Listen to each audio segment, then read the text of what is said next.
Bell पर बाहर आते ही रणविजय एक बार फिर अपने असली चेहरे के साथ सामने आता नजर आएगा। जेल से छूटते ही उसके इरादों में जरा भी बदलाव नहीं होगा, बल्कि उसके अंदर का हैवान और ज्यादा खतरनाक रूप में बाहर आएगा। रणविजय का पहला निशाना एक बार फिर परी ही बनने वाली है।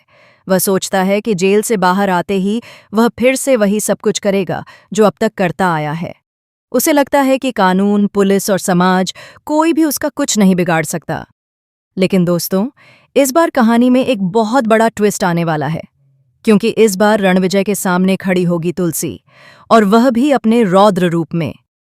वह तुलसी जिसे अब तक आपने धैर्य, समझदारी और त्याग की मिसाल के रूप में देखा था, अब अपनी बेटी के लिए शेरनी बनकर सामने आएगी।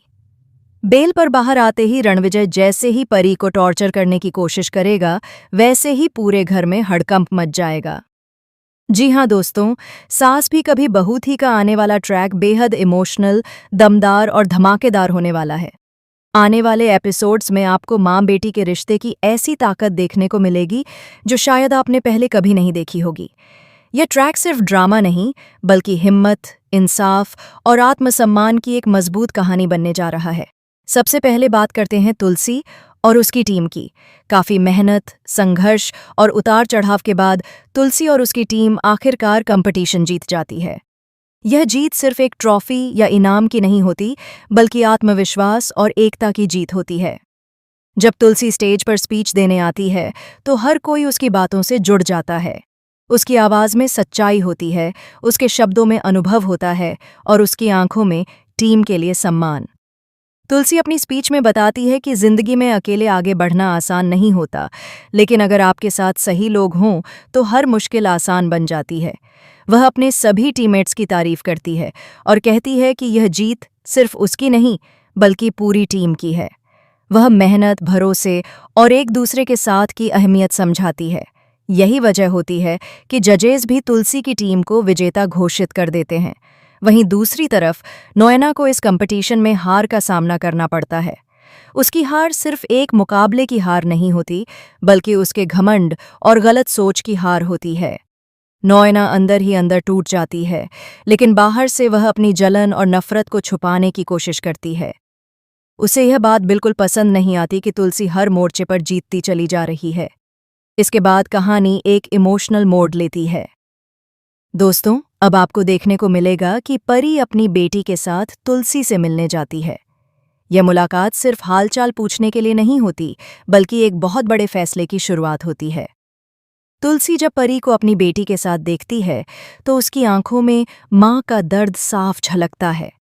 तुलसी परी को अपने पास बैठाती है और प्यार से समझाती है। वह कहती है कि जिंदगी में लड़ाइयाँ बहुत आती हैं, लेकिन कुछ लड़ाइयाँ ऐसी होती हैं जिन्हें खुद ही लड़ना पड़ता है। तुलसी परी से कहती है कि चाहे परिवार हो या समाज, आखिर में यह लड़ाई तुम्हारी है। तुम्हें खुद अपने हक के लिए खड़ा होना होगा। अगर तुम आज चुप रहोगी तो जुल्म और बढ़ेगा। तुलसी परी को यह भी समझाती है कि हार मान लेना सबसे आसान रास्ता होता है, लेकिन सही रास्ता वही होता है जिसमें इंसान डट कर खड़ा रहे। वह परी से कहती है कि पीछे हटना कोई समाधान नहीं है। तुम्हें मजबूत बनना होगा, अपनी बेटी के लिए, अपने भविष्य के लिए और अपने आत्मसम्मान के लिए। इसके बाद तुलसी परी को साफ साफ बताती है कि अब उसे क्या करना चाहिए। तुलसी की बातें परी के दिल को छू जाती हैं। पहली बार परी को लगता है कि वह अकेली नहीं है। उसके साथ उसकी माँ है, उसकी ताकत है। तभी परी एक बड़ा फैसला लेती है। परी रणविजय के खिलाफ पुलिस में शिकायत दर्ज करवाती है। यह फैसला लेना उसके लिए आसान नहीं होता, लेकिन अब वह डर से ज्यादा अपने हक को महत्व देती है। पुलिस तुरंत एक्शन में आती है। रणविजय को गिरफ्तार कर लिया जाता है और उसे पुलिस स्टेशन ले जाया जाता है। इस खबर से पूरे परिवार में हलचल मच जाती है। लेकिन दोस्तों, कहानी यहीं खत्म नहीं होती। कुछ समय बाद रणविजय का फोन नोएना के पास आता है। वह बड़े घमंड के साथ बताता है कि उसे बेल पर छोड़ दिया गया है। उसकी आवाज़ में कोई पछतावा नहीं होता, बल्कि वह और ज्यादा गुस्से और बदले की आग में जलता नजर आता है। घर लौटते ही रणविजय फिर से वही पुराना रवैया अपनाता है। वह परी के साथ बदतमीजी करता है और ताना मारते हुए कहता है, तुझे क्या लगा था मैं जेल में ही सड़ता रहूंगा। उसकी बातों में जहर होता है और आंखों में नफरत। इस पर परी पहली बार डरने के बजाय जवाब देती है। वह कहती है, हाँ, तुम वहीं सड़ो क्योंकि तुम उसी के लायक हो। मुझे आज़ाद कर दो, मुझे तुम्हारे साथ नहीं रहना है। परी की यह बात रणविजय को और ज्यादा भड़का देती है। गुस्से में रणविजय कहता है कि अब वह उसे असली टॉर्चर और मारपीट का मतलब समझाएगा। वह आगे बढ़ता है, तभी अचानक एक जोरदार थप्पड़ की आवाज पूरे घर में गूंज जाती है। यह आवाज इतनी तेज होती है कि मेहर और नोयना